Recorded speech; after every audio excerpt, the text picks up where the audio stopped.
যে ছবি আপনারা দেখছেন তিনটি জায়গায় দেবাশিস কুমারের বাড়ি, মনোহরপুকুর রোড সেখানে, এবং দেবাশিস কুমারের নির্বাচনী কার্যালয়, দেবাশিসের কাউন্সিলর অফিস, সমস্ত জায়গাতে হানা আয়কর ইডি। দেবাশিস কুমারের শ্বশুর বাড়িতেও আয়কর অভিযান।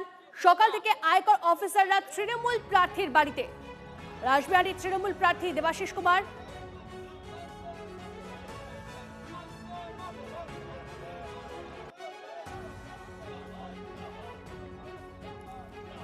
এই মুহূর্তে আমাদের প্রতিনিধি সুশোভন আমাদের সঙ্গে রয়েছে। সুশোভনের সঙ্গে সরাসরি কথা বলি। সুশোভন, এই মুহূর্তে দেবাশিস কুমারের আত্মীয়ের বাড়ি, সেখানেও আয়কর অভিযান চলছে। ঠিক সেখানে আয়কর অভিযানের কারণ কি এখন অব্দি কি জানা যাচ্ছে সূত্র মারফত? দেখো, যেহেতু এখানে দুটো ঘর রয়েছে, পাঁচতলায় দেবাশিস কুমারের একটি ঘর রয়েছে এবং দেবাশিস কুমারের শাশুড়িও এখানে থাকেন।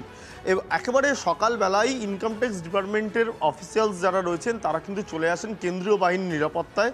দেখা যাচ্ছে যে কেন্দ্রীয় বাহিনী জওয়ানরা এখানে দাঁড়িয়ে রয়েছেন, আর তারা মূলত এখানে এসে একেবারে তল্লাশি করছে।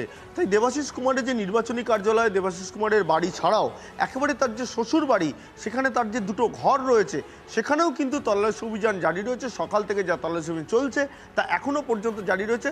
সব মিলিয়ে দেবাশিস কুমারের যে এখনও পর্যন্ত তিনটে ঠিকানা আমরা দেখতে পেয়েছি, সেই তিনটে ঠিকানা দেবাশিস কুমারের কাউন্সিলর অফিস নিয়ে চারটে জায়গাতে কিন্তু প্রায় একই যোগে সকাল থেকে তল্লাশি অভিযান চালিয়ে যাচ্ছেন আইটির অফিসাররা। একদম তাই সুশোভন, তুমি নজর রাখো দেবাশিস কুমারের আত্মীয়ের বাড়ি, সেখানেও এই মুহূর্তে অভিযান চলছে।